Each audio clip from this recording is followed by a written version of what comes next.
The room was dark, the only light flickering from a candle that had nearly burned down to its stub. A British statesman leaned forward, his quill scratching across parchment with deliberate strokes. His words were careful, measured, but every drop of ink carried the weight of an empire. When he set the quill down, the letter was short, almost deceptively simple. Just 67 words. And yet, it would shape the destinies of millions of men, women and children for generations to come. This was the night the Balfour Declaration was born. Imagine Europe in 1917, a continent torn apart by war, trenches soaked in blood, empires gasping for survival. The Ottoman Empire, once a mighty giant, was crumbling. Britain and France schemed in smoke-filled rooms, carving up territories like vultures over a dying beast. And in the shadows, Zionist leaders, dreamers and political tacticians saw their moment. A homeland for the Jewish people, a dream whispered for centuries, might now become reality. But history is never that simple, because dreams for some often meant nightmares for others. As the ink dried on that paper, no one in that candlelit room could have foreseen the anguish that would ripple outward. For this single letter, promising a national home for the Jewish people in Palestine, never once mentioned the people, already living there, Arabs, who had tilled that soil, buried their dead, and called it home for centuries. The declaration was carefully phrased, balancing contradictions like a blade over fire. To Jewish leaders, it was a triumph, proof that one of the world's greatest empires recognized their cause. To Arab leaders, it was a betrayal. A knife slipped between their ribs, while they were promised independence for helping the Allies fight the Ottomans. And to Britain, it was a chess move, designed not out of compassion, but calculation, securing wartime allies, gaining influence in the Middle East, and beating back German intrigues. That night, Arthur Balfour could not hear the future echoes of refugee camps, gunfire in narrow alleys, or children born into statelessness. He could not hear the grief of mothers who would lose sons to wars that spiraled from his words. He only saw strategy, cold, efficient, imperial. And yet, the letter was sealed, sent, released into a world already convulsing in violence. What followed would not just be political maneuvering. It would be rebellion, blood, hope, and despair. It would tear families apart and stitch others together. It would ignite wars, fuel migrations, and forever alter the map of the Middle East. All because of a single letter. But how did it come to this? Who pulled the strings behind the scenes? And why would Britain, a nation already drowning in war, decide to gamble the future of millions on a fragile promise? The story begins not in London, but in the muddy, corpse-strewn trenches of World War I, where alliances, betrayals, and desperation lit the fuse for a century of conflict. The trenches of the Western Front were not silent. They breathed, moaned, and shuddered like a living grave. Mud clung to boots, rats feasted on corpses, and the stench of rotting flesh mixed with the smoke of endless artillery fire. Soldiers, barely men, clutched rifles as rain poured over them, wondering if dawn would even bother to rise. It was 1917, Britain was bleeding. Entire villages back home had been emptied of their sons, swallowed by the war machine. The generals needed men. The government needed money. The empire itself seemed on the edge of collapse. Every decision, every alliance, every promise had to be weighed not in ideals, but in survival. And survival in those days meant finding allies in unexpected places. Far from the trenches, in quiet drawing rooms of London and Paris, leaders met with Zionist representatives. Men like Chaim Weizmann, a chemist with eyes that burned with conviction, argued that the Jewish people, scattered for centuries, deserved a homeland in Palestine. For him, this was more than politics, it was destiny. Weizmann spoke of history, of faith, of survival. He painted visions of thriving farms, industrious cities, and a people finally restored to their ancient land. But for British officials, Weizmann's passion translated into something else: leverage. They believed Jewish support, especially in the United States and Russia, could sway the tide of war. Perhaps it would encourage America to deepen its involvement, or pressure Russia's weary soldiers to remain in the fight. A homeland for the Jews was not just an act of benevolence, it was a calculated weapon. Meanwhile, Arab leaders were being courted with promises of independence. Letters exchanged between Sir Henry McMahon and Sharif. Hussein of Mecca dangled visions of a vast Arab kingdom stretching from Syria to Yemen. To the Arab fighters battling Ottoman troops in the scorching deserts, Britain's words seemed ironclad. They bled beside Lawrence of Arabia, believing their sacrifices would birth a free Arab world. But in London, words were cheap. Promises could be given with one hand and snatched away with the other. In the mud-soaked trenches, a Jewish soldier from Poland might whisper to his comrade about rumors of a homeland rising in Palestine. An Arab fighter in the sands of Aqaba might dream of his children growing up in a new Arab nation. Both men clung to fragile hope, never realizing their futures had already been tangled in contradictions, woven by men in tailored suits an ocean away. And as artillery roared across Europe, the letter that would carry Balfour's name crept closer to existence. Each shell that exploded, each man that fell, only made Britain more desperate to find promises it could spend like currency. What neither soldier in the trenches nor fighter in the desert knew was this: Britain was preparing to promise the same land to two different peoples, and when both sides came to collect, the world would burn. The year was 1916, a year before the Balfour Declaration, and Europe's skies were already black with smoke. Yet, in the quiet halls of diplomacy, another storm was forming, one not of cannons but of ink. Britain, desperate to hold its empire together, was weaving a web of promises, so tangled that even its own leaders struggled to keep track.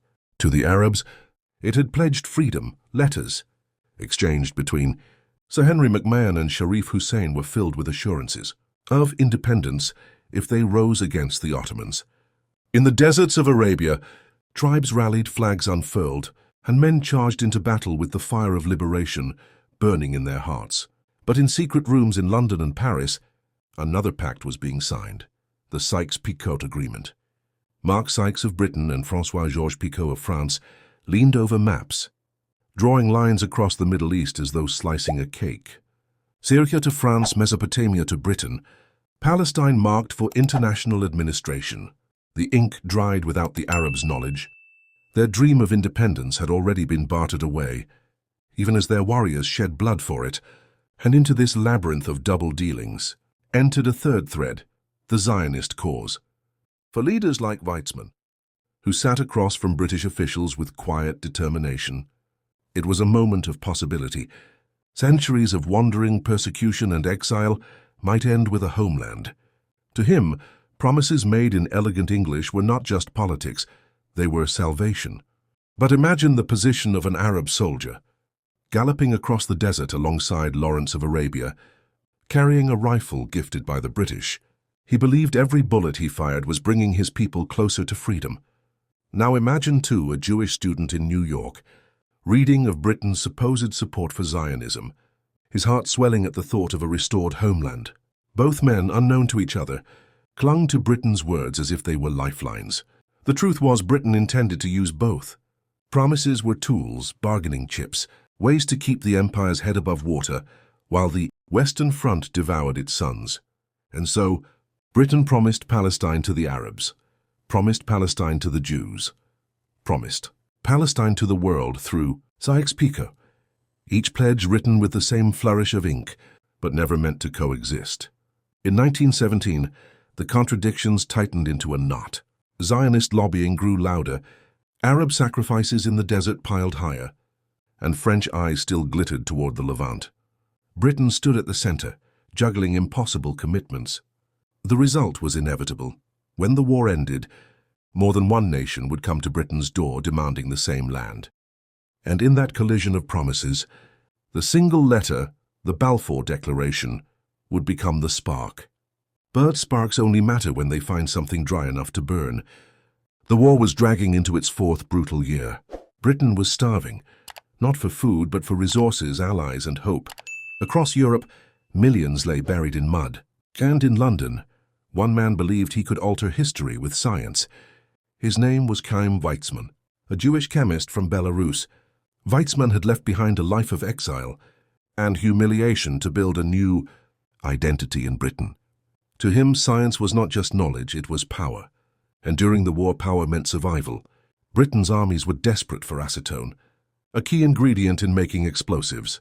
Without it, artillery shells could not be filled, and the Western Front would collapse into disaster.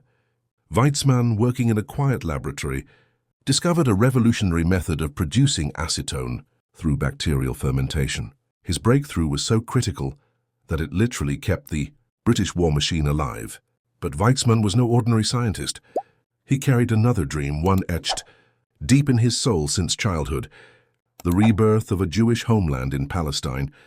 Unlike others who spoke of it as a wish, he treated it as destiny. When British ministers thanked him for his wartime contribution, he did not ask for money or honors. Instead, he asked for recognition for his people. His bargaining chip was not gold or soldiers, but science. Britain's survival had been secured with his acetone, and now he pressed them for repayment in the currency of promises. In those smoky offices of Whitehall, where maps of the Middle East were spread across polished tables, Weizmann's voice carried unusual weight. He spoke not as a supplicant, but as a partner. The Zionist movement, he argued, could rally Jewish support across the world, especially in America, where President Wilson's sympathies might tilt the scales of war. And the British listened. They listened because they were desperate, because they needed allies, because the empire itself was cracking. But they also listened because Weizmann believed with a fire that could not be ignored. Ministers who had never cared for Jewish aspirations found themselves caught in his conviction.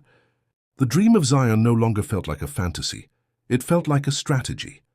By autumn of 1917, Weizmann's persistence had fused with Britain's desperation. Arthur Balfour, the Foreign Secretary, began drafting a letter. The words would be few, but the weight would be infinite. And so the pen prepared to move. One chemist's discovery, one man's dream, was about to entwine itself with imperial policy. In the trenches of France, soldiers wiped mud from their rifles, unaware that far away in quiet offices, a promise was being born that would outlive them all. The letter was almost ready. The world did not yet know it, but the fate of millions balanced on its ink. And when the pen finally touched paper, nothing would ever be the same. November 2, 1917.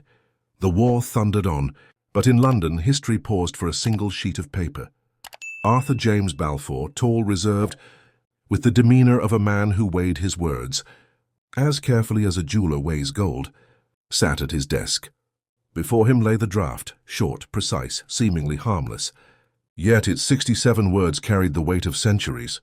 The letter was addressed to Lord Rothschild, a leader of Britain's Jewish community. But it was not merely correspondence, it was a declaration, a statement of intent, a promise from the world's greatest empire that it viewed with favor the establishment in Palestine of a national home for the Jewish people. The room was quiet. Outside, carriages rattled over cobblestones, the city rushing past oblivious. Inside, Balfour dipped his pen. The ink spread across the parchment like blood across snow. He did not pause to consider how these words would echo through generations, how they would ignite joy for some and despair for others. To him, this was strategy, a tool, a gesture that cost nothing now but could purchase influence, loyalty and hope, at a time when Britain was desperate for all three. In Paris, French leaders nodded in approval. In Washington, President Wilson, sympathetic to the Zionist cause, offered no objection. And in the shadows of Palestine, Arabs, still believing Britain, had promised them freedom, remained unaware of what had just been written in London. When the letter was sealed, it was as though a fuse had been lit. Jewish communities across Europe and America received the news with elation. At last, recognition. At last, legitimacy. The dream was no longer confined to whispered prayers. It was now endorsed by empire. But for the Arabs, when the truth reached them, it felt like betrayal. They had fought alongside British officers, stormed Ottoman garrisons, and shed blood believing independence was within their grasp. Now they realized the land they fought for was being promised to another. In Jerusalem, ancient stones bore silent witness. Merchants in the bazaars shouted their prices. Children played in dusty courtyards, and farmers worked the same soil their ancestors had tended for generations. None of them knew yet that their world had just shifted, that strangers in faraway rooms had drawn a line through their future. The letter was sent, the Balfour Declaration was born. Across the war-torn world, few noticed. It was a small announcement, buried in newspapers already thick with casualty, lists and reports from the front. But for those who understood, the letter was not small at all. It was a spark, and sparks, when cast into dry fields, become wildfires. The question was, how long before this one burned uncontrollably? The news traveled slowly at first, carried by whispers, letters, and rumors. But by winter of 1917, the words of the Balfour Declaration reached the ancient city of Jerusalem. Imagine the streets that day, narrow alleys echoing with the calls of merchants, the scent of bread rising from clay ovens, the golden dome of the rock gleaming beneath the sun. Life, fragile yet enduring, pulsed within its walls. But beneath the rhythm of daily chores, unease began to stir. For the small Jewish community already in Palestine, the letter was electrifying. Some wept openly at the thought that, after centuries of exile, the dream of Zion might finally be within reach. In synagogues, prayers rose with renewed fervor, voices trembling with hope. The name Balfour was whispered with reverence like a prophet's blessing. But for the Arab population, farmers, shopkeepers, imams, sheikhs, the declaration landed like a stone in still water. Confusion came first. What did a national home mean? Would their land, their olive groves, their homes be taken? Britain had promised them freedom, hadn't it? Fear grew like shadows stretching at dusk. One Arab merchant, upon hearing the news, slammed his fist against a wooden counter. "They give away what is not theirs to give," he muttered bitterly. Others, more cautious, hoped Britain's words were vague enough to mean nothing. But beneath the surface, suspicion began to coil. Meanwhile, British officers marched into Jerusalem in December, their boots clicking on cobblestones as General Edmund Allenby entered the city through the Jaffa Gate. Unlike past conquerors, he dismounted his horse and walked, a gesture of respect. The crowds watched silently, a mix of awe and apprehension. The Ottomans were gone, but what had arrived in their place? For the Jews, Allenby's entry felt like providence. For the Arabs, it was the beginning of uncertainty. And for the British, it was strategy unfolding. Jerusalem was now theirs, a prize to be managed, balanced, controlled. The city's stones held memories of crusaders, sultans and emperors, and now they absorbed yet another chapter. But unlike past conquests, this time the battle was not just for territory. It was for identity, for belonging, for the soul of the land itself. At night, as oil lamps flickered in stone houses, families whispered about the letter. Some dismissed it as distant politics. Others sensed the tremor beneath their feet, knowing that words written in London had the power to reshape their lives. Jerusalem slept uneasily. The Balfour Declaration had arrived, and though no bullets had been fired yet, the silence was heavy like the stillness before a storm. And storms once born cannot be contained. The war ended in 1918. Cannons fell silent. Soldiers staggered home, and the empires of old, Ottoman, Austro-Hungarian, German, crumbled into dust. But in the Middle East, the silence after the guns was not peace. It was the sound of competing dreams awakening. For the Jewish people, shattered by pogroms in Eastern Europe and scarred by centuries of exile, the Balfour Declaration was a lifeline. They spoke of it around dinner tables in Warsaw, Odessa, Berlin, and New York. Newspapers reprinted its words. Young men and women whispered of a new beginning in Palestine, far from persecution, far from ghettos, far from the endless weight of being outsiders. Zionist organizations raised funds, planned schools, bought land. Hope surged like a tide. Meanwhile, in the Arab world, the taste of betrayal was bitter. During the war, Arabs had bled for Britain, storming Ottoman garrisons under the blazing desert sun. They had believed McMahon's promises of independence. Sharif Hussein of Mecca had dreamed of an Arab kingdom stretching across the sands. But now, instead of freedom, they found their lands sliced apart by Europeans. Syria to the French, Iraq to the British. And Palestine, what of Palestine? Arab leaders gathered, confused and furious. The words of the Balfour Declaration were vague, but the intent seemed clear enough. A national home for another people, promised on their soil. Farmers in Palestine who had never left their villages now heard whispers of settlers arriving from Europe. To them, it felt like the ground was being stolen beneath their feet. Britain, standing at the center, believed it could balance the contradictions. To Jewish leaders, It offered reassurance that the declaration was sincere. To Arab leaders, it promised that their civil and religious rights would not be harmed. But both sides saw through the vagueness. Each interpreted Britain's words in their favor, and each braced for conflict. In Jerusalem, a Jewish teacher opened a small school, telling his students they were the first generation of a reborn nation. In the nearby countryside, an Arab farmer told his sons to guard their olive trees, warning them that strangers would soon arrive claiming them as their own. Two peoples, both convinced of their rightful claim. Two dreams fueled by centuries of longing and sacrifice, now on a collision course, and behind it all Britain played the careful puppeteer, tugging strings, making promises, hoping to keep control. But the strings were fraying, because dreams once awakened do not sleep again. And soon those dreams would clash, not in debates or letters, but in fire, stone and blood. The storm that Jerusalem had feared was no longer on the horizon. It was beginning to break. Jerusalem, 1920, the city that had endured centuries of conquerors, was now trembling under the weight of new promises. The first signs of unrest began quietly. Rumors whispered in the marketplaces, heated arguments outside mosques and synagogues, suspicion woven into every glance. Jewish immigrants were arriving, farmers, scholars, families buying land, starting schools, planting orange groves. For them it was the rebirth of Zion, a living miracle. For many Arabs, it felt like dispossession dressed in celebration. Then came the spark. At a religious festival, tensions spilled over. Angry crowds surged through Jerusalem's narrow streets. Fists raised, stones thrown, shouts turned to gunfire. Homes were torched, shops looted, lives torn apart. In the chaos, neighbors who once traded goods now turned against each other, divided by fear and rumor. The British, now the rulers of Palestine under a League of Nations mandate, rushed soldiers into the city, bayonets glinting. They restored order, but the damage was done. Trust had fractured. Reports traveled swiftly. Jewish communities felt under siege, convinced they needed to defend themselves. Arab villages seethed, claiming Britain had betrayed them, favoring one people over another.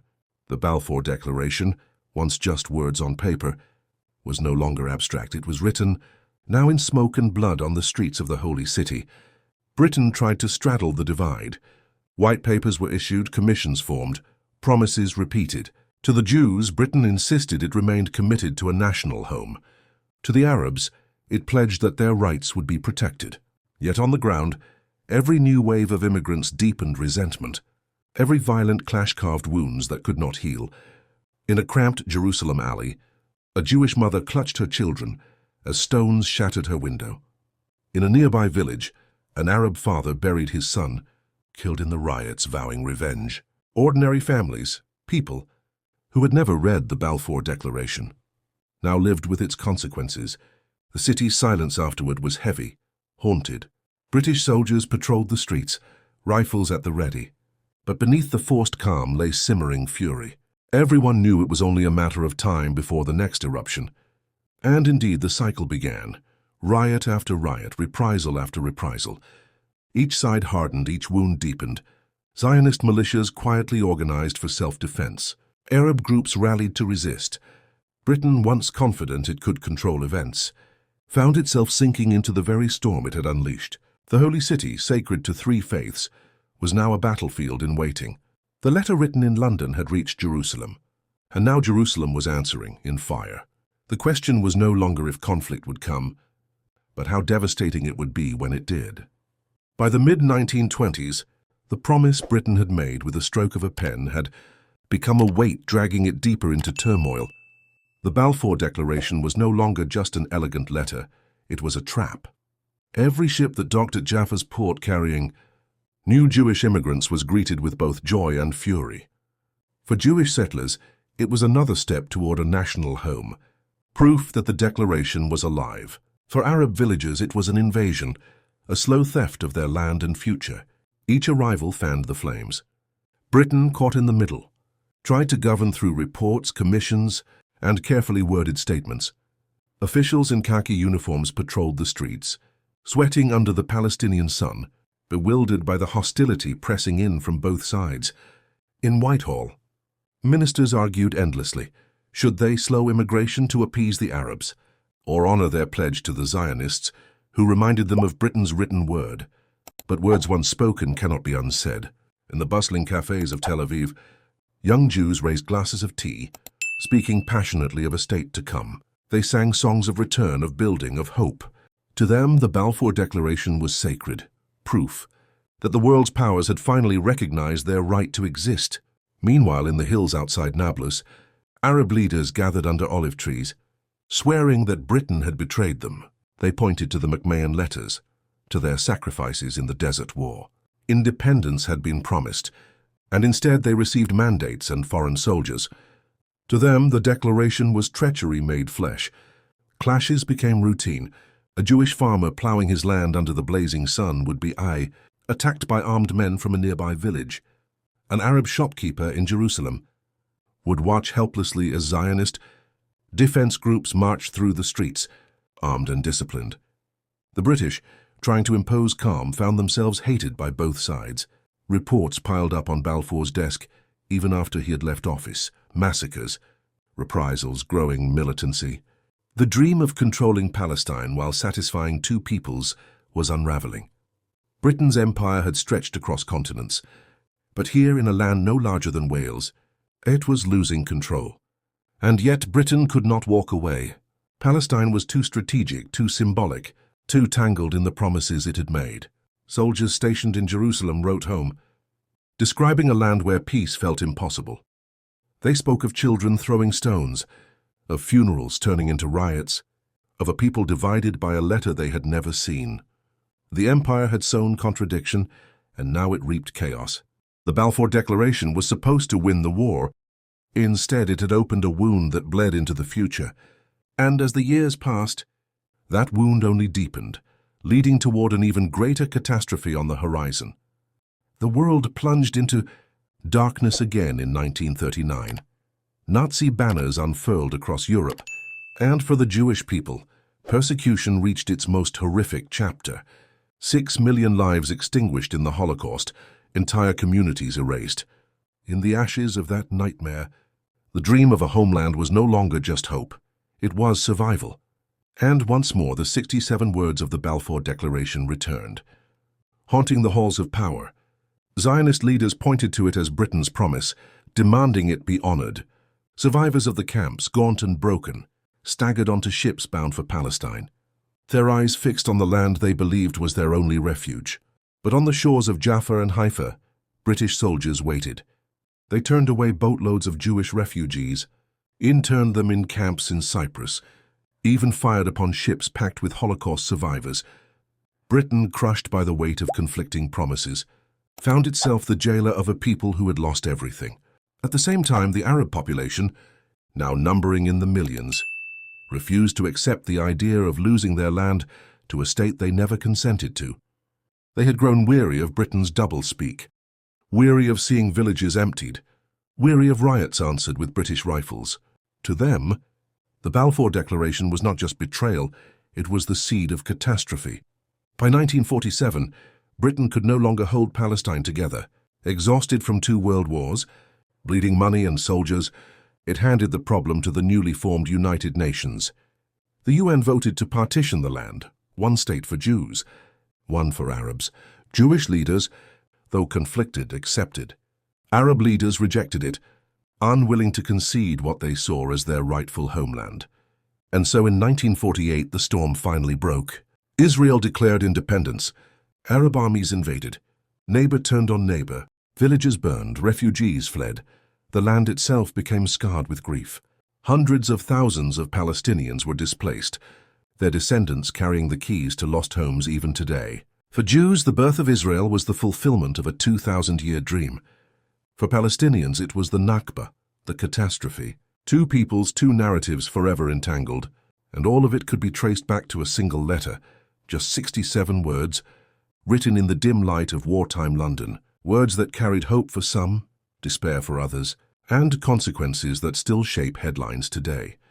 A soldier once said that bullets kill men, but words kill generations. The Balfour Declaration was proof of that. 1 letter, 1 promise, 1 empire's gamble. It altered not just the fate of millions in 1917, but of millions yet unborn. And its echoes still thunder across the Middle East a century later. If this story moved you, then subscribe now, because history is filled with untold moments just like this, where a single decision changes the fate of the world. Join us and let's uncover them together.